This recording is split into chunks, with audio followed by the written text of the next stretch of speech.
Some of the facts about being a high value man. Welcome back to those who don't know. My name is Kevin Samuels. I'm a professional men's image consultant and life coach. And let's be honest, most of you are drawn to my video, my channel, my platform, primarily because of this thing, high value man, high value man, high value man.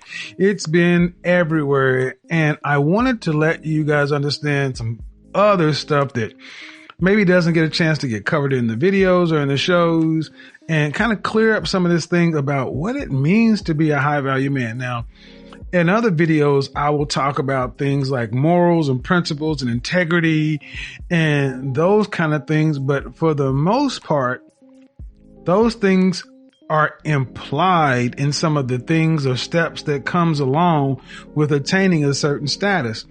But one of the biggest misconceptions about being high value is that, one, it's not attainable. That that you can't be, born in the mud and do anything. And that cannot be further from the truth. When I think about high value men, I don't think about athletes and entertainers, and I don't think about people who were born into money. And I break it down into something called fact. The facts about being high value. First off, truly high value men are failures. They're failures. They failed often, and they failed in spectacular ways. We're talking about divorce, bankruptcy, repossessions, maybe flunked out of school, multiple businesses that have gone upside down. You name it, these people have failed, and they failed in big ways because they've tried a lot of things. So I find it interesting that so many people are confused about high value men having issues or failures in their past. I mean, give you a case in point.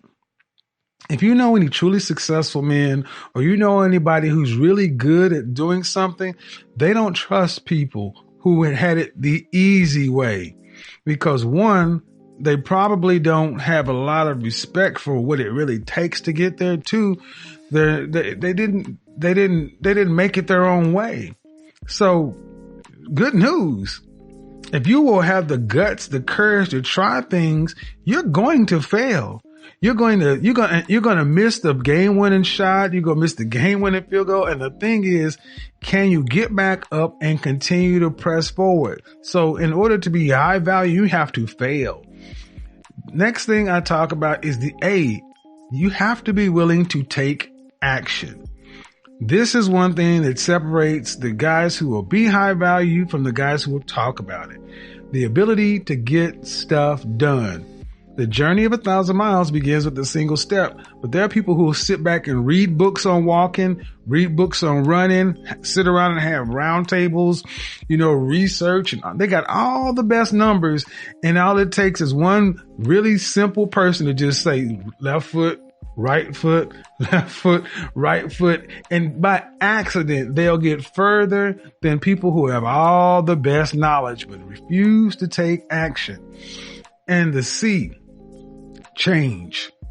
This is the one that trips people up the most, right along with failure, because people will say, so-and-so can't be a high value man. I remember when I knew them back in the day, or back on the block, or back in the trailer park, or back in the hood, or back when they was somebody, and they weren't nobody then. And now all of a sudden they reinvented themselves, and now they're, see, what they don't understand is, if you're not changing, you're wasting time. Every 5 years, human beings should have something different. And I am always leery of people who want to just keep it real and be the same all the way through. They're getting consistency mixed up with changing and evolving. Change requires application. Change requires failure, and try to do something better. I mean, here's the thing. Look at football. This is why people use sports all the time. Smash mouth football was the thing in the 60s. But they don't play smash mouth football today. It's a different kind. Basketball has changed. You must change. You must fail, take action, and change. But the last part is time. You got to do it over time. And that's the difference, because many people want stuff so immediate.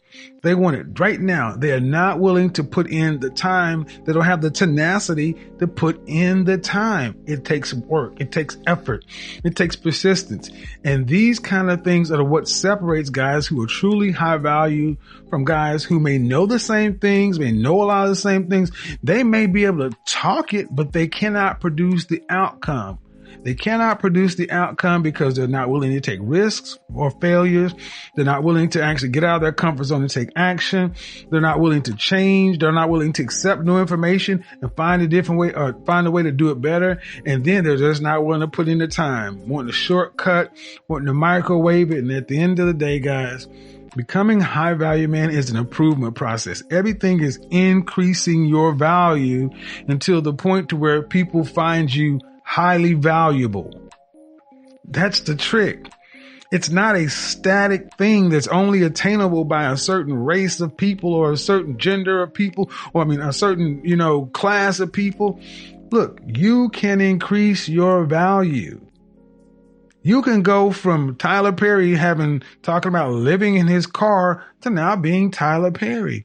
And it's one of the great things about being a man is you can actually go from being the bottom of the bottom to inside of 7 years being at the top. So take advantage of that knowledge that the world affords you the opportunity to improve your value, to increase your value. And here's the thing, for those of you who decide you want to take that journey, no matter where you get to, you're better. But for those who don't, they want to be the same today as they are for 5 years from now. That's their choice too. The difference is one will still be here and the other one will be far on down the road. Till the next time, talk at you later.